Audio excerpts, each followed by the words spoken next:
Bon, Monsieur Bataille, on est dans une situation qui est partie finalement en 1990 au moment où l'URSS implose et puis là commence la marche de l'Empire anglo-saxon parce que là, ils voient plus de résistance devant eux et ils se donnent comme projet d'imposer à l'échelle du globe leur ordre du monde unipolaire anglo-saxon.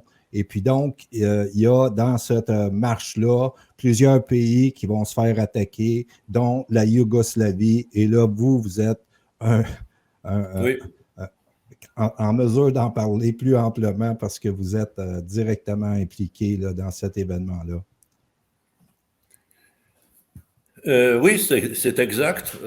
Faut dire quand même que l'anglosphère n'a pas commencé ses activités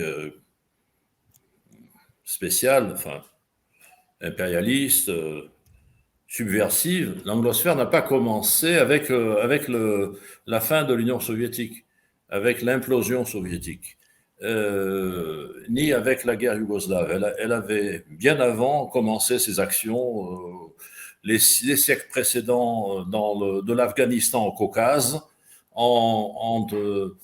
faisant de la subversion et en manipulant des individus et des groupes ethniques et religieux contre les Russes. Hein. À l'époque, c'était l'époque ce qu'on a appelé le grand jeu. Mais le grand jeu n'est pas fini, il continue. Il y a eu entre les deux guerres ce qu'on a appelé le projet Intermarium. Alors le projet Intermarium se rapproche de ce que nous voyons aujourd'hui en Pologne et en Ukraine, c'est-à-dire qu'il s'agissait de faire un couloir, un barrage entre, à l'époque c'était l'Union soviétique, que De Gaulle a appelé la Russie soviétique, parce qu'il savait que la Russie ressurgirait, entre donc la Russie soviétique et l'Europe de l'Ouest, la France et l'Allemagne.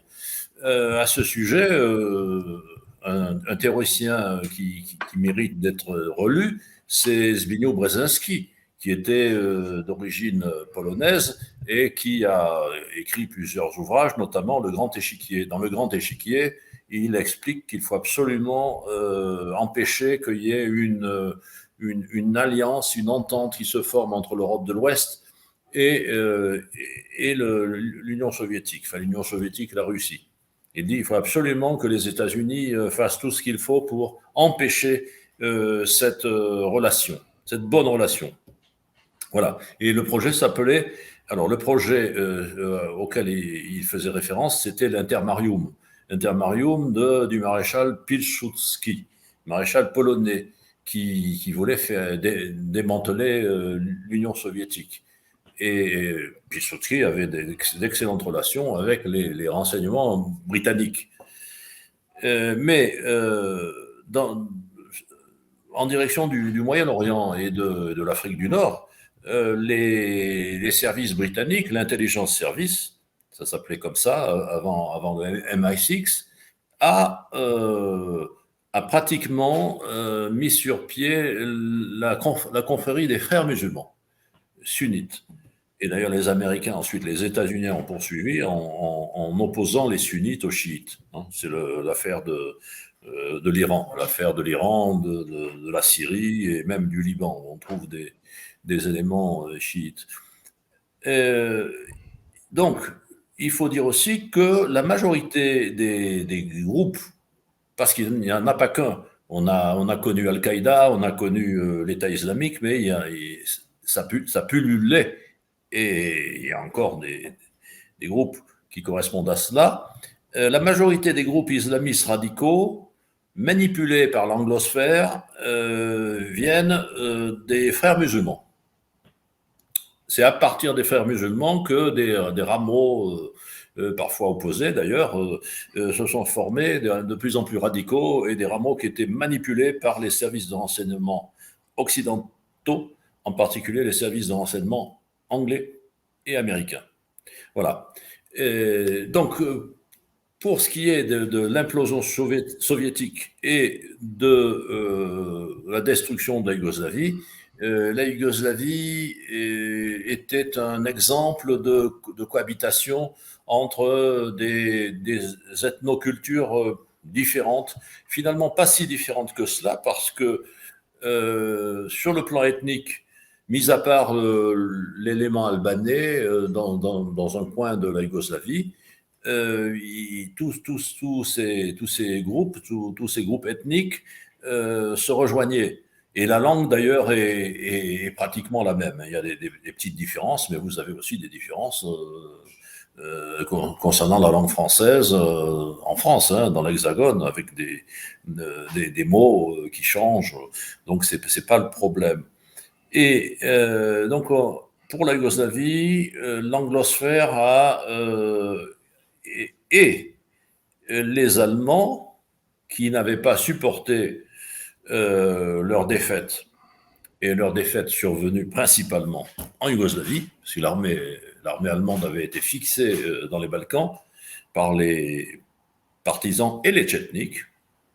Je ne discuterai pas là-dessus, hein, qui était bien, qui était mal, et il n'est pas aujourd'hui, il n'est pas le temps c'est pas le moment d'opposer les uns aux autres. Hein.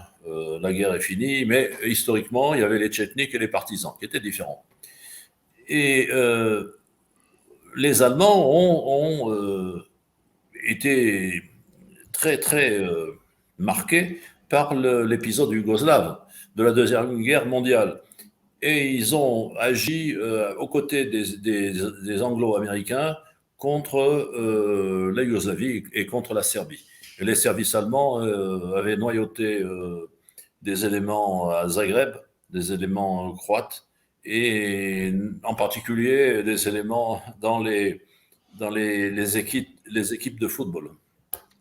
On a vu la même chose aussi en Ukraine.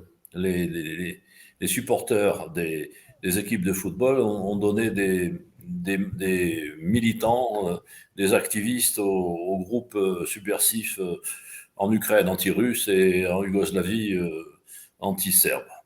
Voilà.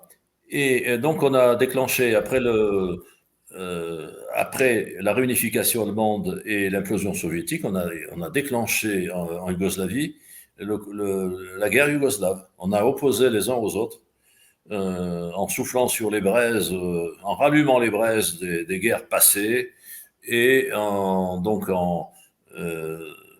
faisant des provocations. Bon, là, par exemple, la première provocation a été un attentat à Sarajevo dans un mariage orthodoxe où on a tué l'un des fiancés et ça a mis le feu aux poudres. Les services de Washington étant derrière les musulmans d'Alija Izetbegovic. Alija Izetbegovic, c'était et son fils l'est toujours d'ailleurs, un frère musulman.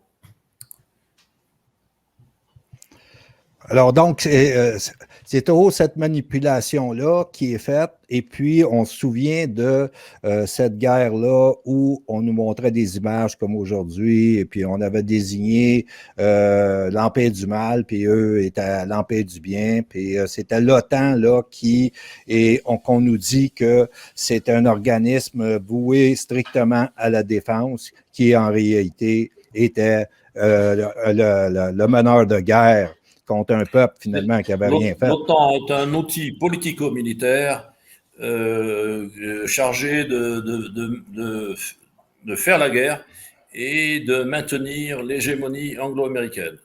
Voilà. Ouais. Et l'OTAN sert notamment à assurer la vente des armements anglo-américains en Europe.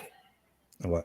Et que ce soit en Pologne, en Finlande, et même récemment en Suisse, qui est soi-disant neutre, l'OTAN est fait pour éliminer la concurrence dans le domaine du complexe militaro-industriel. Par exemple, les avions français Rafale ont eu le plus grand mal à se vendre parce que chaque fois qu'il y avait une possibilité, comme au Maroc, les Américains intervenaient pour faire capoter l'opération. Et l'OTAN, par exemple, a toujours veillé à ce que la Pologne se dote d'armements états-uniens. Et même quand des pays n'ont pas d'argent pour acheter ces matériels, eh bien, l'OTAN fait en sorte que des matériels d'occasion soient vendus de façon à justifier une présence de techniciens anglo-américains dans ces pays et de façon à avoir une influence supplémentaire. Voilà, l'OTAN sert à ça. L'OTAN n'est pas du tout un outil de défense de la liberté. Et en plus, on le sait maintenant, tout le monde le dit, l'OTAN aurait dû faire sa dissolution quand le pacte de Varsovie, qui était l'équivalent de l'OTAN du côté de l'Est, sous la direction des soviétiques, quand le pacte de Varsovie a été dissous, l'OTAN aurait dû se dissoudre. Or, c'est le moment du déclenchement de la guerre yougoslave. Et la guerre yougoslave a servi à développer l'OTAN. Pendant la guerre yougoslave, où l'on disait que les Serbes tuaient tout le monde, hein, il y a des pays, un certain nombre de pays de l'Est, anciennement sous la coupe soviétique, sont passés à l'OTAN, ont été cooptés dans l'OTAN. C'est le cas de la Hongrie, c'est le cas de la Roumanie, de la Bulgarie, etc. Donc l'OTAN sert à avancer vers l'Est, et le but de l'OTAN, ça a été d'avancer le plus possible vers l'Est, vers les frontières de l'Union soviétique, et nous en arrivons là à la guerre en Ukraine. Mais il y a eu la Yougoslavie, puis après ça, il y a eu plusieurs autres pays. Et puis, il faut revenir à cet alibi-là qui est moral et défense de la démocratie, etc. Ouais. Et puis donc, il y a le penseur de la projection de puissance américaine qui s'appelle Nicholas Spikeman et qui, dans un livre, on l'appelle le père du réalisme politique. Et puis, on est dans son schéma actuellement. Et lui, ce qu'il disait par rapport à l'utilité de la morale dans la projection de l'Empire, il disait que la force n'est pas là pour servir la morale, contrairement à ce qu'on prétend, mais le contraire, c'est que la morale sert à justifier la projection de puissance. Et donc, on a des cas qui présente ça, c'est qu'on a un humanisme sélectif chez nos analystes, c'est qu'il y a eu l'intervention des États-Unis en Irak, et là, la première intervention, parce qu'il y en a eu deux, et là, en 1996-97, il y a une journaliste qui pose la question à Madeleine Albright, qui est alors secrétaire d'État aux États-Unis, et a dit « Cette intervention-là a entraîné la mort de 500 000 enfants. » Alors là, elle dit « Est-ce que ça en valait la peine? » Et Madeleine Albright répond « Oui, ça en valait la peine. » Alors, si vous croyez au diable, là, quand vous voyez cette capsule-là sur YouTube, là, vous voyez son visage.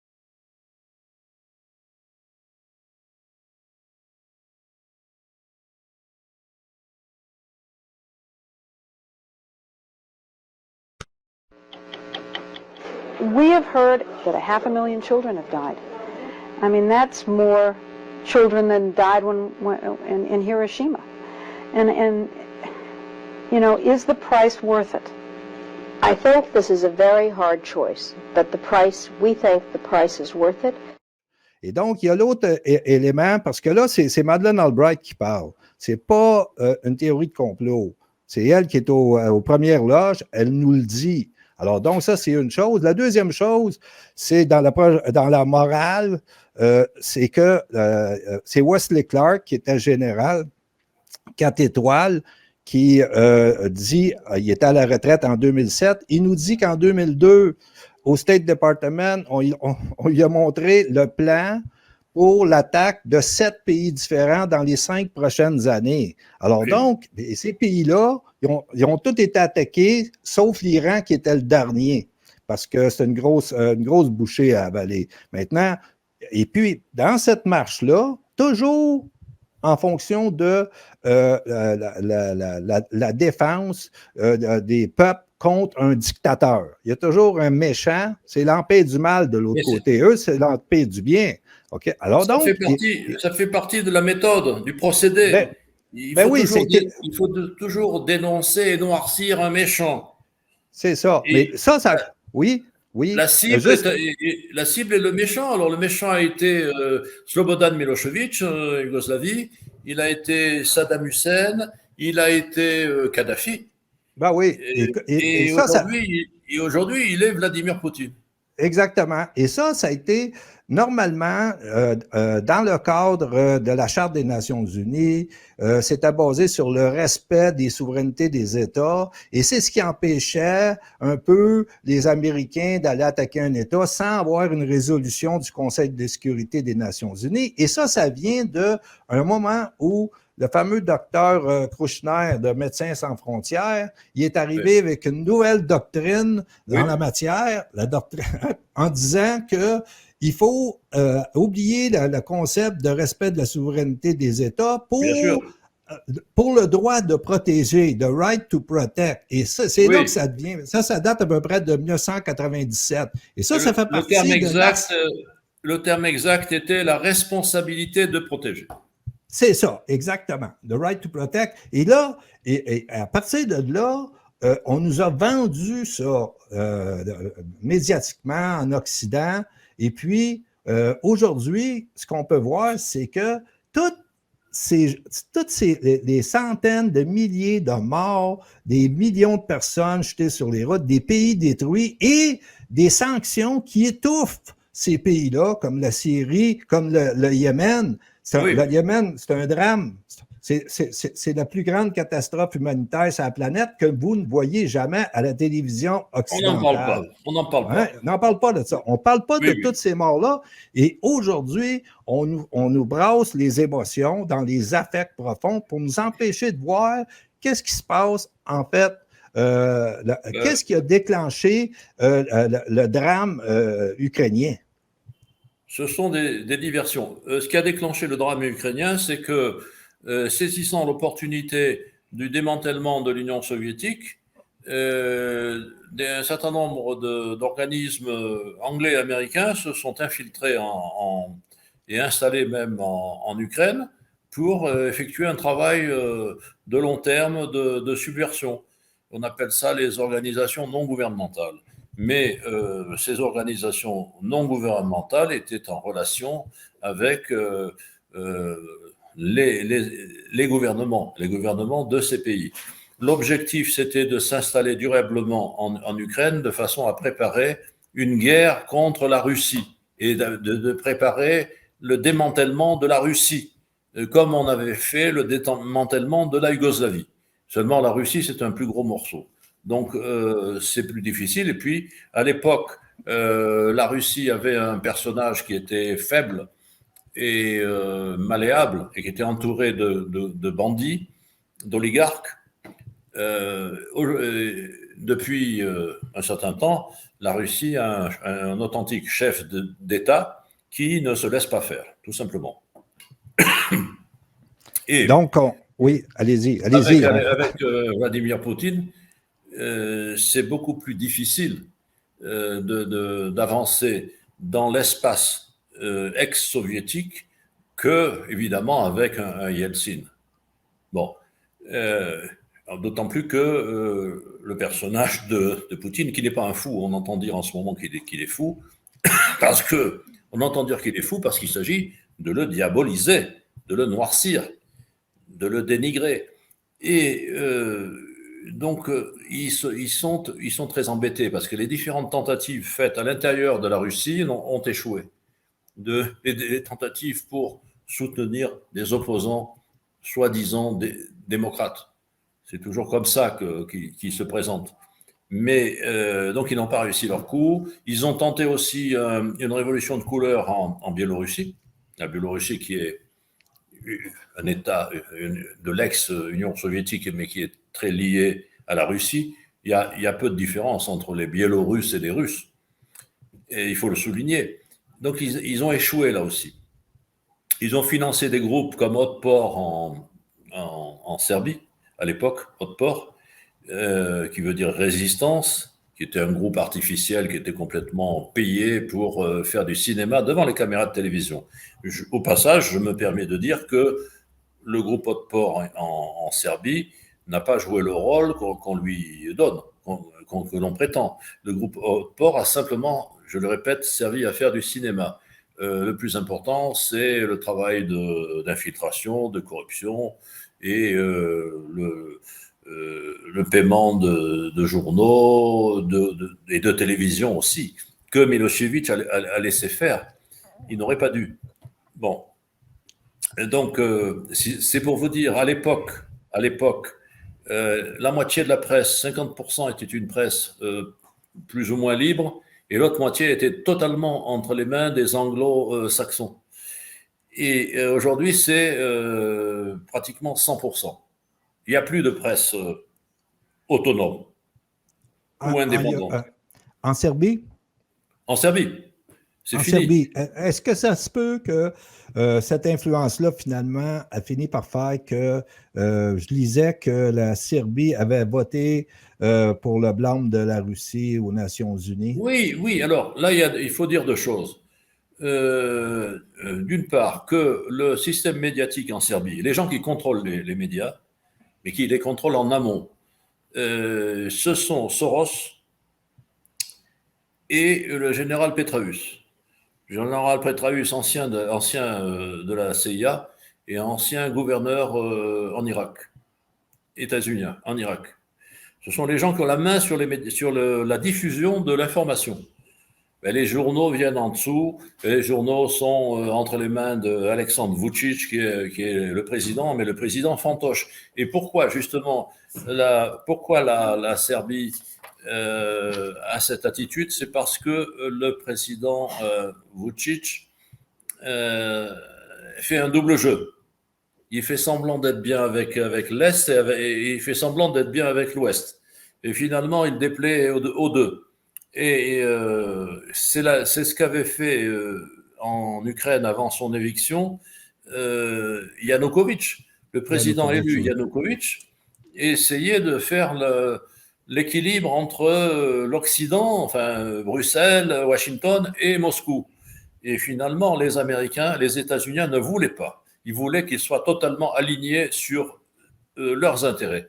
Et c'est pour ça qu'ils ont soutenu le putsch de Maïdan avec des organisations radicales et totalement irréalistes et nostalgiques et qui se sont mises avec les autres groupes de démocratie soi-disant occidentale.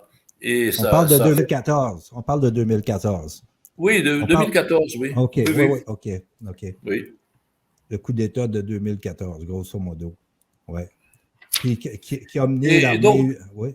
Il faut bien se dire que, et souvent on ne comprend pas ça, parce que la presse qui est mal intentionnée, la presse mondiale, internationale, la presse industrielle, la presse payée par les grands groupes transnationaux, la presse prétend que la Serbie est dirigée par des nationalistes.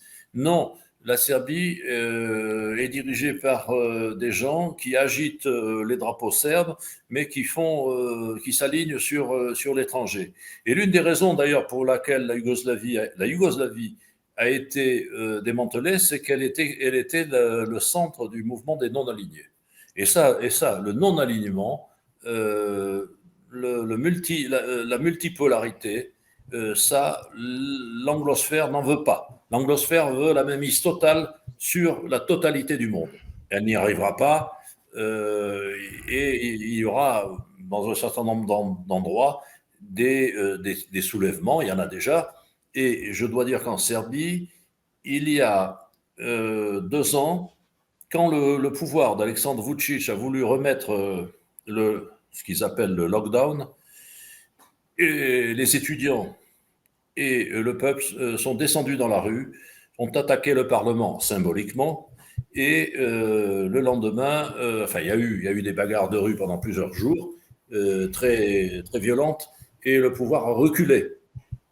Et là, nous approchons d'élections au mois d'avril et nous verrons bien ce que ça donne, mais le pouvoir est en difficulté parce que le peuple est du côté, à l'heure actuelle, le peuple est du côté de la Russie et c'est le seul endroit en Europe où massivement le peuple manifeste pour soutenir la Russie qui est attaquée par tous les organismes mondiaux de propagande, je ne dirais pas d'information de propagande. Je signale qu'il y a à côté une manifestation en Bulgarie aussi.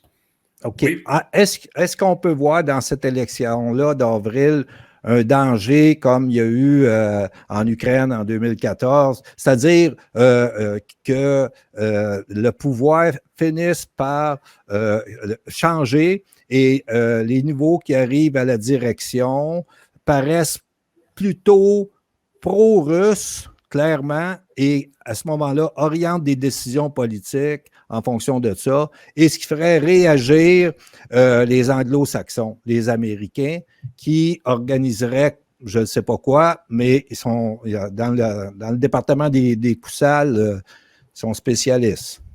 Est-ce que vous avez une crainte? Qu'est-ce que les élections vont donner? On ne sait rien, mais dites-vous bien que les élections, il y a 2 ans, ont été truquées. Et on en a la preuve. Et finalement, les différents tribunaux locaux et européens ont fermé les yeux sur cette fraude. Il y a eu une fraude massive. Donc, on verra, mais de toute façon, le pouvoir ici en place en Serbie ne pourra pas rester indéfiniment dans cette posture, parce que le peuple dit que c'est un pouvoir de malfaiteurs, de voleurs et de menteurs.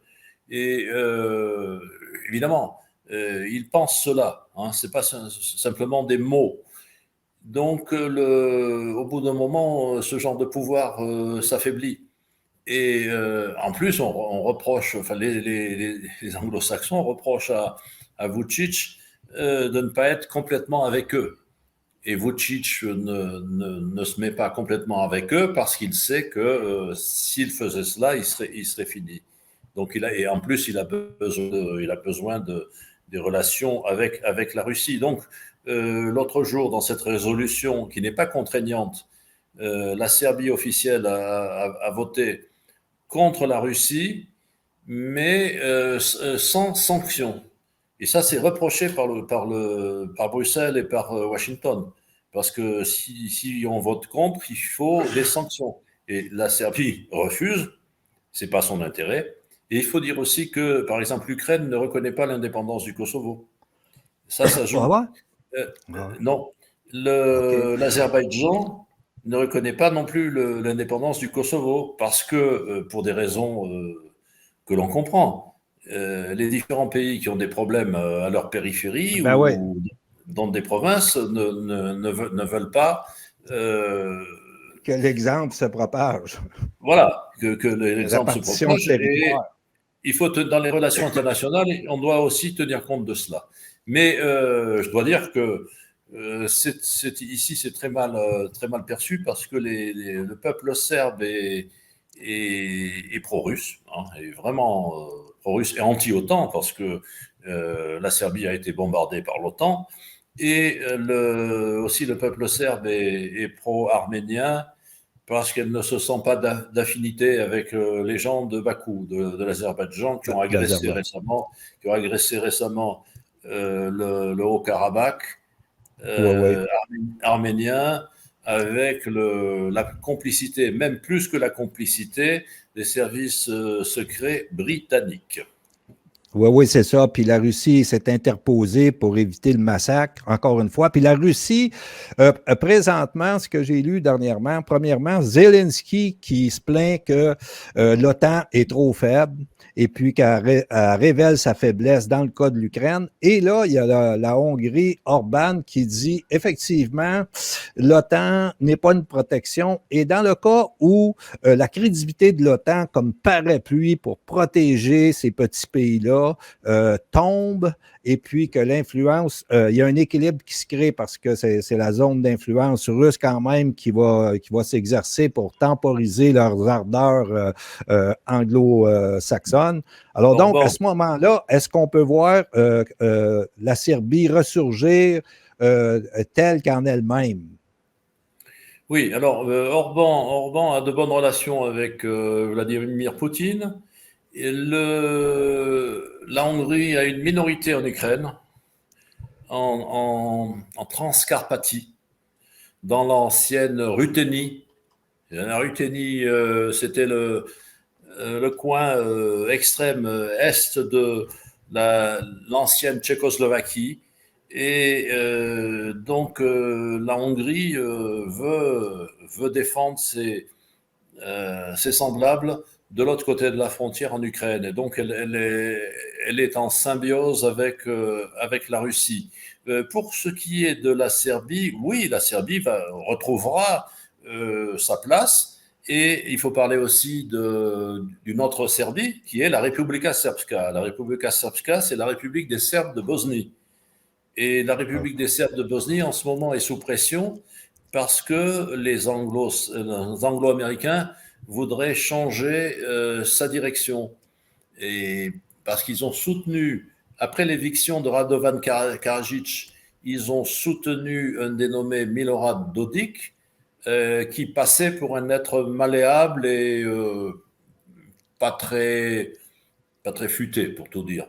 Mais donc, il se trouve que l'homme s'est pris au jeu et finit par faire face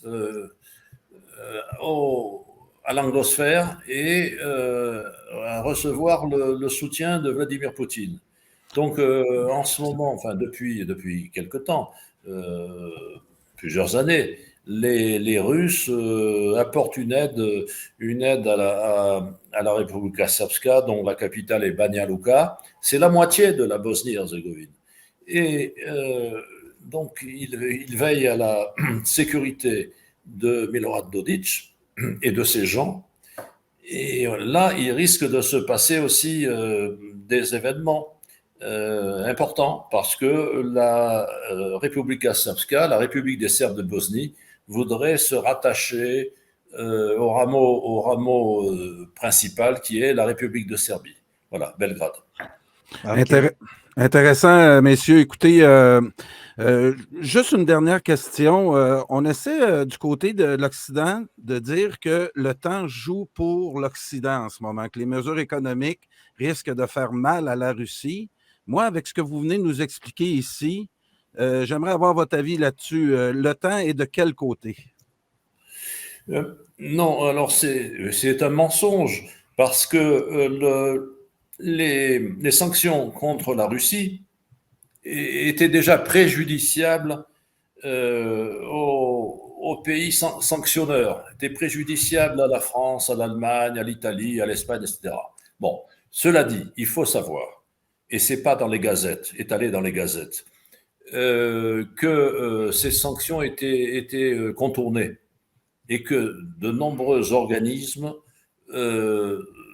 s'arranger pour faire venir en Russie, pour faire les échanges interdits. Voilà. Et ça va, évidemment, ça va continuer. Par exemple, l'interdiction du survol de l'espace russe, c'est catastrophique pour les compagnies aériennes européennes et autres. C'est catastrophique parce qu'il suffit de regarder une carte du monde, une map monde, pour voir que l'espace est très grand. Et par exemple, moi, quand je me suis rendu en Chine, à Pékin, on est passé, j'y suis allé plusieurs fois, on est passé au-dessus de Saint-Pétersbourg, au nord de Moscou, et puis on est allé à l'Oural, jusqu'à l'Oural, oui. Et en Sibérie, après, on a, via la Mongolie, on est descendu vers Pékin. Donc, les compagnies aériennes vont devoir contourner la Russie, passer soit par le pôle Nord, soit beaucoup plus bas, ce sont déjà que ces compagnies aériennes sont grévées et affaiblies par 2 ans de dictature sanitaire, de tyrannie sanitaire. Ça va les pénaliser finalement. Ouais, c'est 2 heures de vol. 2 heures de vol. C'est l'effet boomerang qu'on parle là, depuis plusieurs jours avec Jean-Claude. Oui. Jean-Claude, pour terminer. Oui, c'est ça. Ben, on va revenir sur le dossier de la guerre économique parce que depuis le début, on a dit que les Américains allaient sacrifier l'Ukraine pour que les Russes interviennent en Ukraine pour faire passer le bras de fer du militaire à la guerre économique. On est là-dedans et on va y revenir. Et bon, c'est ça que je veux dire parce que on va sûrement reprendre ce thème-là. Et puis, je tiens à saluer M. Bataille, là, qui nous a informés avec sa culture et sur les lieux. C'était exceptionnel comme témoignage. Et puis, ça nous permet d'amener un éclairage qu'on n'a pas avec nos médiocres, qu'on pourrait dire. Messieurs, vous nous avez appris beaucoup de choses en 40 minutes et je vous remercie. De retour dans les prochains shows. Merci beaucoup de nous avoir partagé votre savoir. Bonjour, M. Bataille. Salut aux Québécois. Salut au Franc-Canada. OK. Bonjour à la Serbie et à tout Belgrade. Pour tout commentaire, nous vous invitons à nous écrire studio@radioinfocité.com.